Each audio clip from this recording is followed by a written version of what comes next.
So guys మనం ఇప్పుడే సినిమాలకు వచ్చాం అనమాట. నేరుగా ఫ్లైట్ దిగ్గాను న్యూ హెవెన్లో, నేరుగా ఇటు వచ్చేసినాను. ఇంకా ఇంటికి కూడా బాగాలేదు, లగేజ్తో పాటు ఇటు వచ్చేసినాను. అందరూ ఒక రకంగా చూస్తున్నారు. ఏదేమైనా కూడా మన TFI బాగుండాలి. సో అందుకనేసి సినిమాకి అయితే వచ్చాను. చూద్దాం ఎట్లుంటుందో సినిమా. మిక్స్డ్ టాక్స్ అయితే వస్తున్నాయి బయట. ఎట్లున్నా కూడా మనం సినిమా అయితే మిస్ చేయకూడదు. సో లోపలికి వెళ్ళి సినిమా చూసి ఎట్టుందో మీకైతే రివ్యూ ఇస్తాను. సో గాయస్ మొత్తానికి సినిమా అయితే అయిపోయింది. ఇప్పుడే ఇంటికి అయితే వచ్చాము.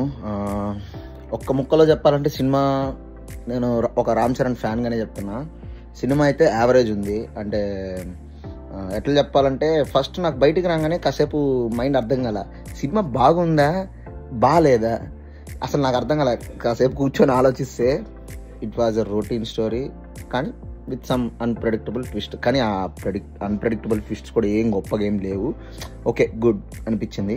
కానీ సెకండ్ హాఫ్ అంతా ఎందుకు నాకు కొద్దిగా సాంబార్ వాసన తగిలింది. మన తమిళ సినిమా లెక్కలో వెళ్ళిపోయింది. ఇంకా శంకర్స్ మూవీనా అని చెప్పాలి అంటే సాంగ్స్ కాడ కొన్ని సీన్స్ కాడ మటుకు శంకర్స్ మార్క్ అయితే ఉందన్నమాట.